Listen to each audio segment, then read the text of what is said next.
Caros alunos e demais amigos que sempre nos acompanham, tudo bem? Sou o professor Nilson Luiz, estou aqui com você para mais essa oportunidade de transmissão de um conteúdo, a formação do aeronauta brasileiro, focado nos parâmetros da segurança de voo, não é isso? Hoje falaremos de quê? Falaremos da possibilidade de separação estrutural em voo. Isso é um evento crítico. Já atendi alguns acidentes, né? Já participei de algumas investigações, as quais essas foram as causas raízes, né? De uma separação estrutural em voo. Então, vamos tratar desse assunto. É claro que nesse vídeo curto nós não vamos esgotar, né, o que a gente tem para falar sobre isso, mas eu acredito que dê para fazer uma explanação bacana e vocês possam tirar conclusões desse tipo de evento, tá certo?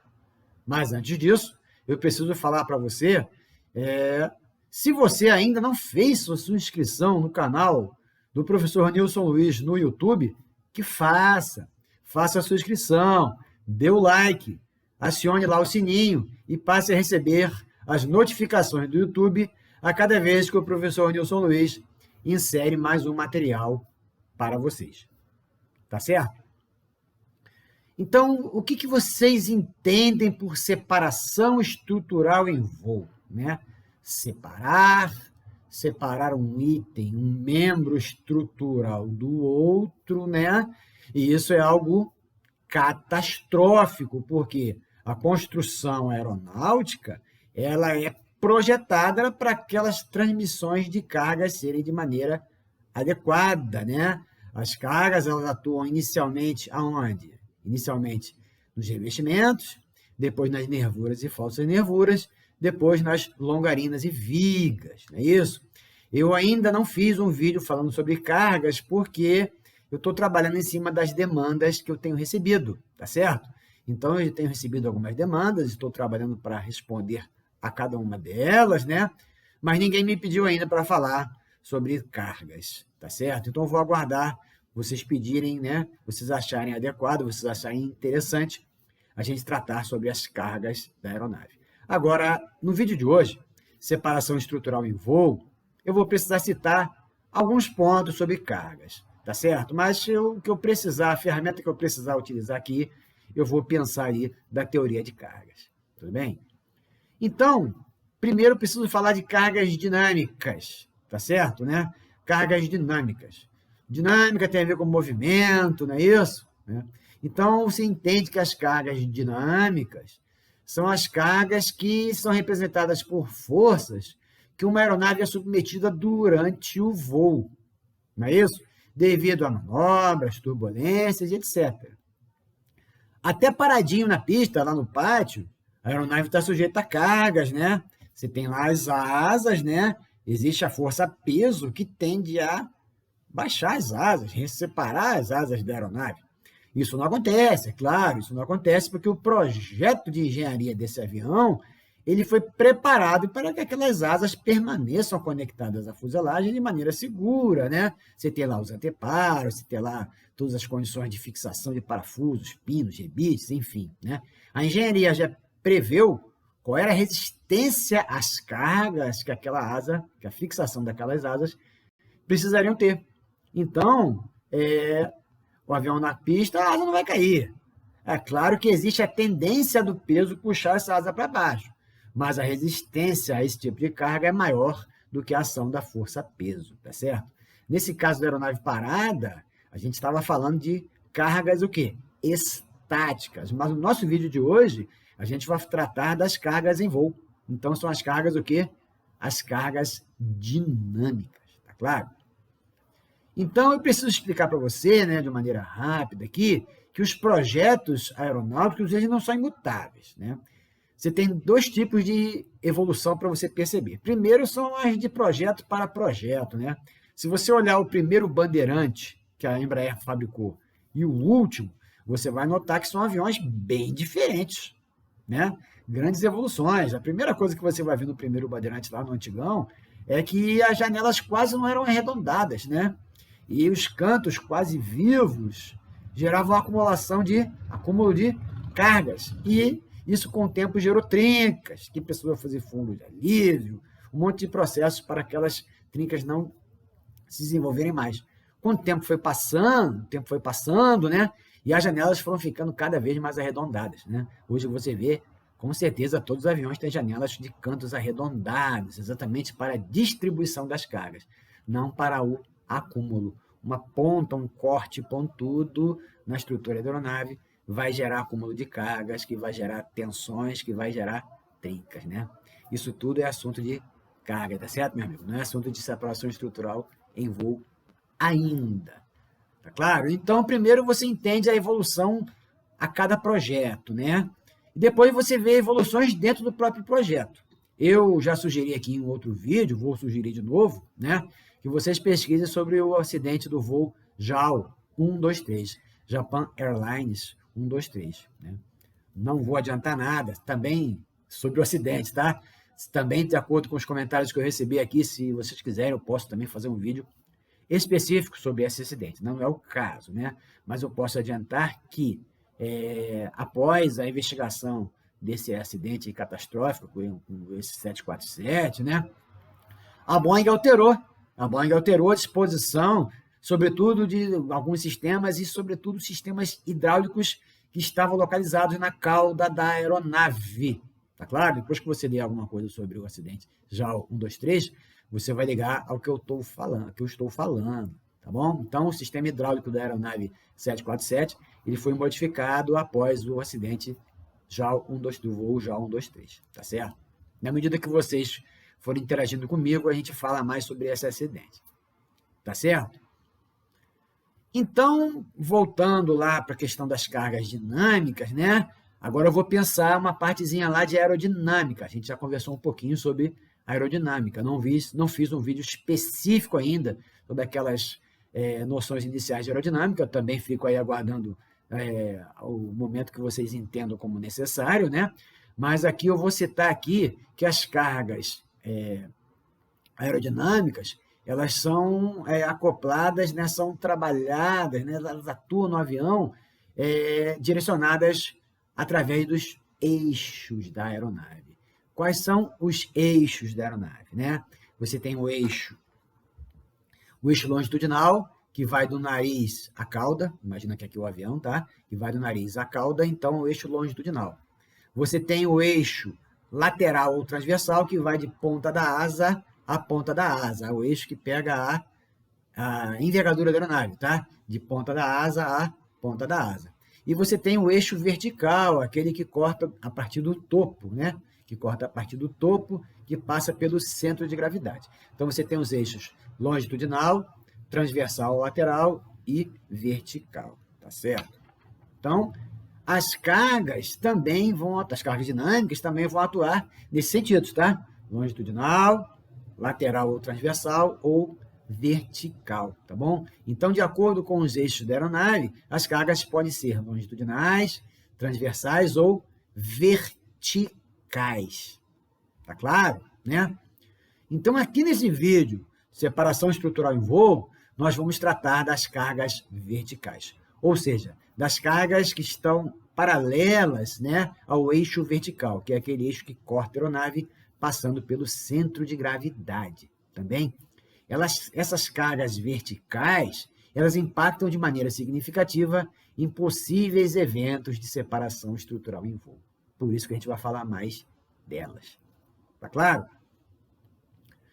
As cargas dinâmicas verticais, elas são medidas por um instrumento chamado acelerômetro. Então, a tripulação tem condição de medir, acompanhar, né, de que cargas, da intensidade das cargas verticais que o avião está sofrendo. Os algarismos lá do mostrador do acelerômetro indicam o fator carga o qual a aeronave está sendo exigida. Para lembrar, né, o que vem a ser fator carga, para lembrar quem já viu e para tomar conhecimento de quem ainda não viu, né? Fator carga é a razão, é uma divisão, tá? Fator carga é a relação, uma razão, entre a sustentação e o peso.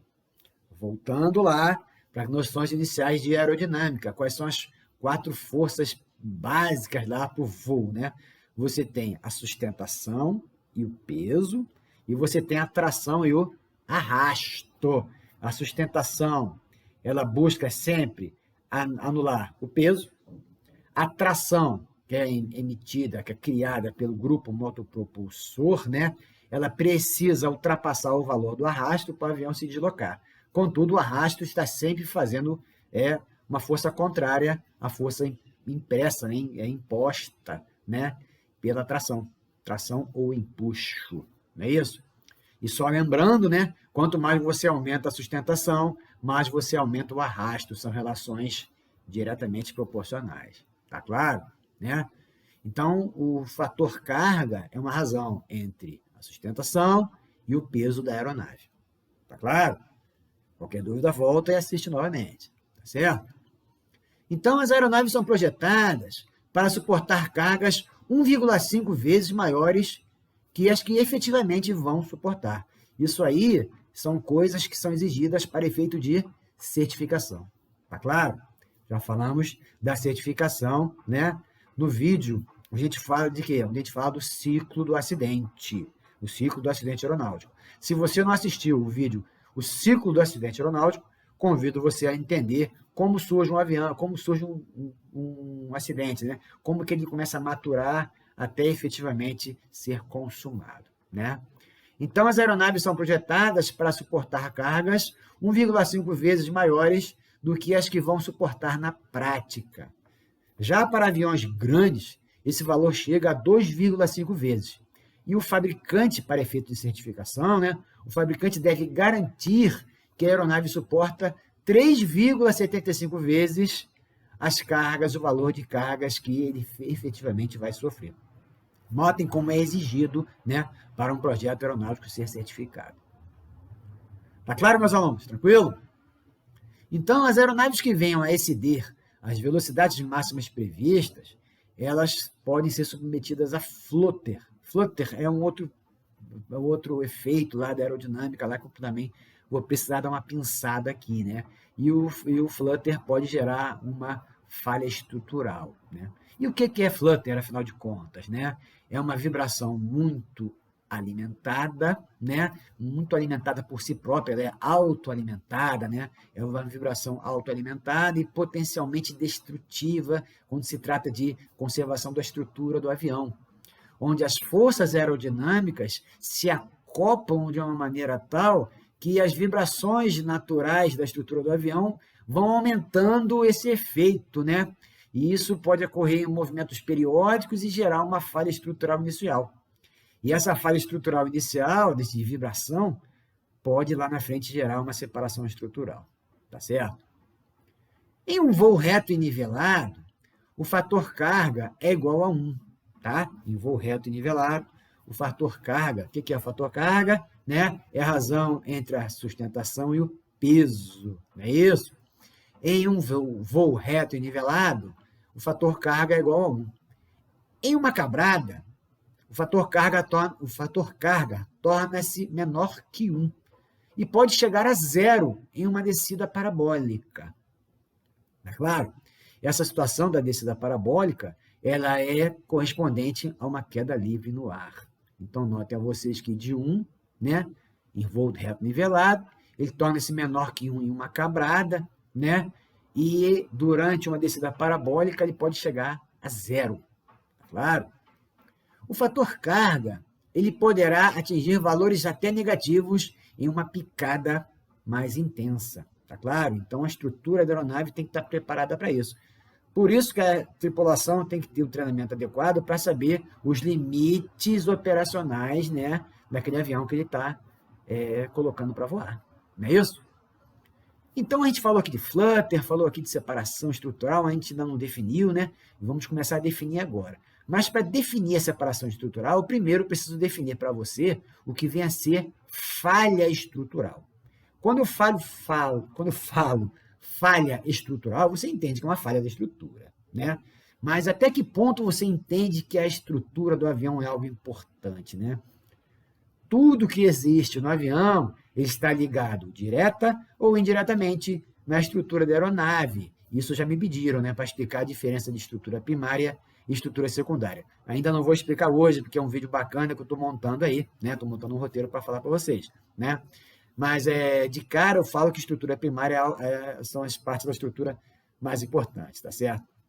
Então, tudo que existe no avião é preso à estrutura, né? Então, se você tem uma falha estrutural, você tem uma falha de conservação, você tem uma falha de integridade da construção do avião. E isso pode ser, muitas das vezes, vai ser o quê? Vai ser catastrófico, né? Então, separação estrutural é a ocorrência em que há a falha de alguma parte da estrutura da aeronave que acarrete na alteração da estrutura decorrente de circunstâncias de operação. Então, se você está com a aeronave parada lá no pátio, um trator bate na aeronave e estraga a estrutura, tem um dano na estrutura, eu não entendo isso como uma falha estrutural, tá certo? É importante ressaltar, se tivesse prova, ia cair na prova, né? É importante ressaltar que falha estrutural é alguma falha na estrutura decorrente de circunstâncias da operação da aeronave. Tá claro? E a separação estrutural em voo? O nome é bem claro, né? Já explica bastante o que quer dizer, né? É a separação de alguma parte da estrutura da aeronave, da estrutura primária da aeronave, durante o voo. Então, você tem uma falha estrutural inicial, essa falha vai gerar falhas decorrentes, que vai gerar, de uma maneira ou de outra, uma separação estrutural em voo. Tá certo? Eu tenho uma palestra, quando eu faço presencialmente, que eu explico ali quando inicia pela asa, quando inicia pela cauda, né? Não é o caso de falar isso aqui hoje, né? Mas eu estou falando aqui para vocês hoje, de maneira geral, o que vem a ser separação estrutural, e o mais importante, né? Muitas pessoas ligam o fato de uma possível separação estrutural ter sido decorrente de uma operação fora do envelope da aeronave, né? É verdade, quando você opera fora do envelope, você está trabalhando de maneira errada, está se aproximando do acidente, está dando mais a possibilidade de uma separação estrutural em voo. Mas a separação estrutural em voo também pode ocorrer dentro de operações dentro do envelope, o que muitas das pessoas não sabem ou ainda desconhecem, né? Então, eu vou citar para vocês aqui alguns destaques do que vem a ser a separação estrutural em voo operando dentro do envelope e a separação estrutural em voo operando fora do envelope da aeronave. Tá certo? Então, vamos lá. Inicialmente, pela separação estrutural dentro do envelope, tá? Que muitas pessoas desconhecem. Acredito que fazem sempre uma ligação de entendimento da separação estrutural com a operação fora do envelope. E não necessariamente é verdade. Tá claro? Então, tá lá. Uma das possibilidades da separação estrutural dentro do envelope é a corrosão, né? Também já recebi aqui demandas para falar de corrosão, vai ser um dos próximos vídeos que eu estou montando para vocês, né? Toda vez que você tem corrosão, a corrosão é uma degradação do material. E quando o material se degrada, você perde material original através de um processo químico ou eletroquímico que a gente vai falar depois, tá certo? Então, você perde material, você perde densidade, você perde espessura de peças por corrosão. E quando você perde material, você perde resistência. Isso é diretamente proporcional. Então, você perde resistência em um determinado membro estrutural. Em alguma manobra ele mais exigido, você pode ter uma falha estrutural que acarreta numa separação estrutural em voo. Tá claro? Você pode ter também a fadiga, né? É claro que a engenharia estipulou, né, fez os cálculos de fadiga estrutural para cada membro estrutural, da que compõe a aeronave, seja da estrutura primária, seja da estrutura secundária, seja dos cabos de comando, enfim, de tudo, do trem de pouso. Só que existem elementos que podem acelerar a fadiga. Esses elementos podem ser decorrentes do tipo de operação, de que forma que esse avião está sendo conduzido, né? Ou até pela manutenção inadequada, né? Pela lubrificação inadequada, pelas inspeções de maneira inadequada, tá certo? Então, a fadiga do material, ela também pode ser o quê? Um indício, né? Um potencializador, né? Um contribuinte para a separação estrutural em voo. Ainda, folgas excessivas na superfície de controle. As superfícies de controle precisam trabalhar, né? Precisa ter uma determinada folga, mas é uma folga prevista, né? Alguma coisa muito folgada, que haja trabalho excessivo, que permita vibração, também pode trabalhar fora do contexto adequado e colaborar com uma separação estrutural em voo. Se você perde uma superfície de controle, você vai acarretar outros problemas que você vai chegar lá na estrutura primária e pode, infelizmente, acarretar uma separação estrutural em voo. Tá certo? Ainda você tem aqui reparos estruturais fora de padrão previsto, né? Aqueles reparos de mandrake, né? As pessoas chamam de bacalhau. Vou fazer um bacalhau aqui, é só uma pequena trinca, fazer um bacalhau. Muito cuidado, né? Quando se trabalha com aeronave, você tem que trabalhar dentro das condições previstas de certificação.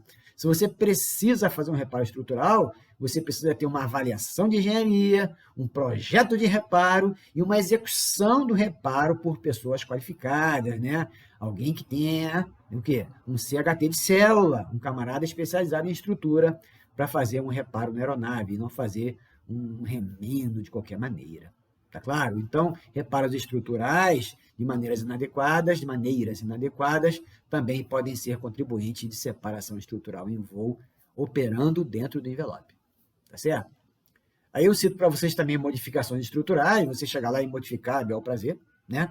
Modificações estruturais podem acarretar em diferentes transmissões de carga. O fabricante já elaborou todo um caminho para as cargas. Aí você vai lá e altera estruturalmente o avião. Então, você bagunça esse caminho das cargas e pode gerar o quê? Pode gerar sobrecarga em outros membros estruturais, gerando falha estrutural, que vai gerar também o quê? Separação estrutural em voo. Tá claro, meus alunos? Tranquilo? E ainda, para fechar aqui a separação estrutural em voo dentro do envelope, eu cito aqui os unapproved parts na estrutura, né? Você já acompanhou o vídeo Peças Não Aprovadas, do professor Nilson Luiz, no canal do YouTube? Você não acompanhou o vídeo ainda? Olha só, faça isso, acompanhe o vídeo Peças Não Aprovadas, do professor Nilson Luiz, lá no canal do YouTube. Lá você vai entender de maneira completa o que vem a ser unapproved parts, peças não aprovadas, peças falsificadas, né? A dificuldade de certificação, a dificuldade de segurança em aeronaves que são usadas peças de aviões acidentados, por exemplo, né? Então, você tem lá o vídeo Peças Não Aprovadas para você acompanhar, tá certo? É claro que toda vez que você tem uma peça inadequada no avião, você também está contribuindo com o quê? Com a transmissão inadequada de cargas e uma possível falha estrutural e, posteriormente, uma possível separação estrutural em voo. Tá claro, meus alunos? Então, as possibilidades de os fomentadores, né, de separação estrutural em voo operando mesmo dentro do envelope, nós citamos aqui corrosão, fadiga de material, folgas excessivas na superfície de controle fora do balanceamento, esqueci essa, superfície de controle fora do balanceamento. Superfície de controle fora do balanceamento. Quais são os tipos de balanceamento da superfície de controle?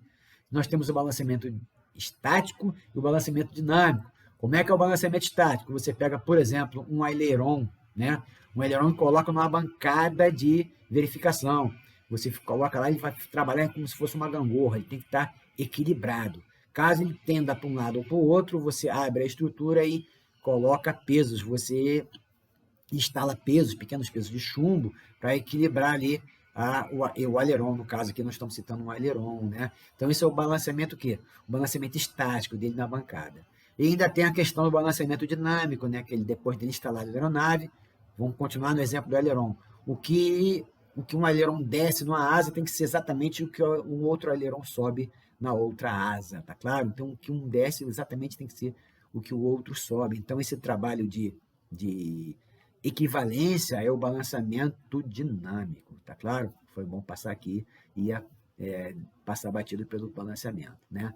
Então, superfície de controle fora do balanceamento, né? Reparos estruturais fora de padrão, já tinha citado, modificações estruturais também, eu já tinha citado, e ainda unapproved parts, tá certo? Então, esses são os possíveis contribuintes para separação estrutural em voo operando dentro do envelope. Tá claro? E a separação estrutural em voo fora do envelope? A maior parte das pessoas entendem sempre que a separação estrutural em voo ela acontece devido à operação fora do envelope. Mas isso não é verdade, tanto que nós já citamos aqui as possibilidades da separação estrutural em voo, mesmo dentro do envelope de operação.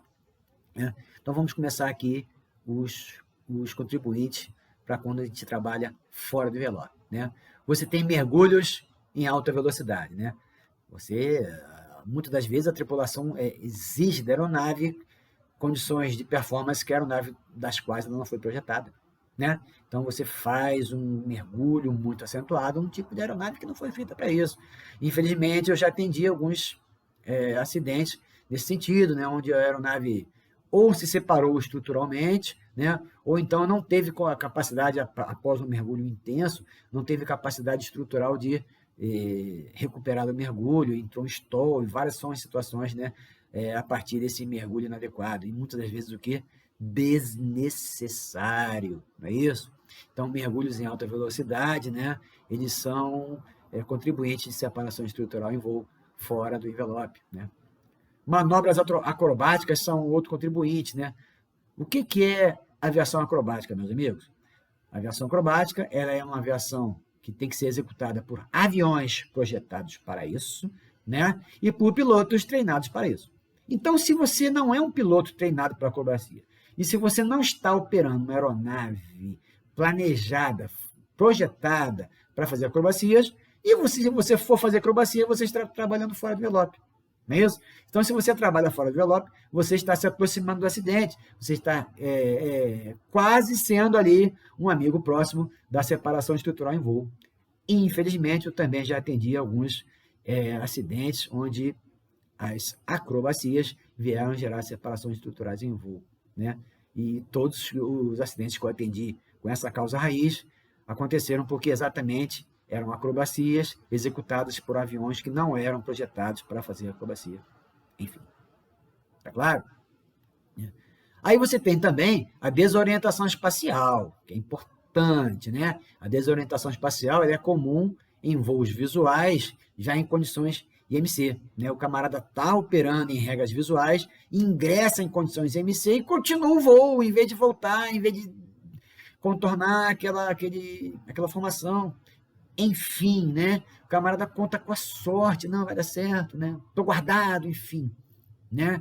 Então, a desorientação espacial, ela pode gerar o quê? Comandos exagerados, porque você perde a noção de onde você está, exatamente de como você está. A aeronave de asa rotativa é muito comum também, né? E você perde a noção e você tentando recuperar aquela noção que você tem, que é totalmente fora da realidade, você está desorientado, né? Então, você faz ali comandos excessivos para a estrutura da aeronave. Isso acaba gerando separação estrutural em voo também, não é isso? O outro caso, né, muito comum também, né, outra condição muito comum também, são as desorientações espaciais em voos noturnos, né? A camarada fazer aquele voo noturno, mas em condição visual, e depois perde a condição visual e continua fazendo o voo e perde a orientação, às vezes tem a separação estrutural, às vezes tem um CFIT, enfim, né? Tudo isso são aqueles jargões do CIPAER, mas que são muito mais do que verdadeiros, né?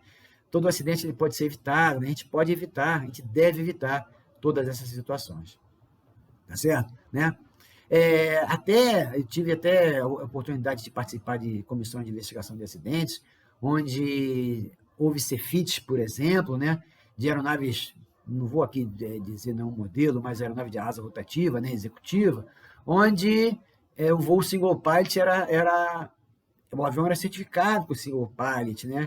E houve um CFIT por desorientação espacial, né? Sobretudo em torno de serras, né? Isso aí, infelizmente, a aeronave era certificada, né? É certificada para voo single pilot, avião executivo, levando pessoal de diretoria, de empresas, né?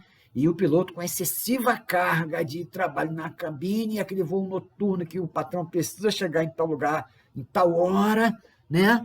E acabou, devido a decorrente dessa grande carga de trabalho, tendo uma desorientação espacial e tendo uma colisão controlada com o terreno, muitas vezes com um morro, não é isso? E isso aí a gente sempre questiona, né? Mas por que essa aeronave é single pilot? Por quê? Porque, a rigor, né? Se você for olhar pelo lado legal da coisa, a empresa que colocou um único piloto ali não fez nada de errado, uma vez que o avião é certificado para single pilot, né? Mas, enfim, aí vem toda uma questão de planejamento, de operações. Quando eu fiz um vídeo chamado Aeronaves Classe e Aeronaves Tipo, né, nós tivemos o amigo Leander Oliveira, que ele interagiu conosco lá nos comentários do YouTube. Vocês podem entrar e ver lá. O Leander me faz um questionamento, né, eu explico lá Aeronaves Classe, Aeronaves Tipo, e acabo chegando nessa questão aí do Single Pilot, né? E ele me provocou na época por que o King Air 200, 260 deixou de ser pela ANAC, aprovado como aeronave tipo e voltou a ser aeronave classe. Né? Eu não vou entrar nesse mérito aqui no vídeo, né? Mas convido vocês a ver lá, a ler a pergunta do amigo Leander, né? E a resposta que eu coloquei para ele, porque uma coisa são os critérios técnicos que uma certificação precisa ter. Outras coisas são os critérios econômicos que são colocados para uma aeronave ser vendida. E aí já não estamos mais conversando sobre segurança de voo, né? Foi o que eu falei para ele lá na resposta, de maneira resumida aqui para vocês. Mas convido vocês a lerem lá a pergunta do Leander, né? Nos comentários do vídeo Aeronave Classe e Aeronave Tipo, né? E acompanhar exatamente o que nós estamos comentando aqui. E você viu já acompanhou esse vídeo, Aeronave Classe e Aeronave Tipo? Você não acompanhou? Eu não acredito. Não acredito que você ainda perdeu esse conteúdo. Acompanhe o vídeo Aeronave Classe e Aeronave Tipo do Professor de São Luís no canal do Professor de São Luís no YouTube. Pega lá o link do canal e compartilha com seus amigos, tá certo? Fomente nosso trabalho. Participe, envie críticas, envie sugestões para a gente poder entender de que maneira você está visualizando o nosso trabalho. Tá claro? O amigo Leander participou de maneira importante e eu espero a participação de cada um de vocês que está aí acompanhando esse vídeo. Tá certo? Então, vimos aí, né, os contribuintes para possíveis separações estruturais em voo fora do envelope. Vimos os mergulhos em alta velocidade, vimos as manobras acrobáticas e vimos as possibilidades de desorientação espacial. Volto a destacar que a separação estrutural em voo, ela não só acontece em operações fora do envelope, isso é um mito. Ela também acontece em situações de operação dentro do envelope. Vou destacar de novo aqui, né, os contribuintes nesse caso de separação estrutural em voo dentro do envelope.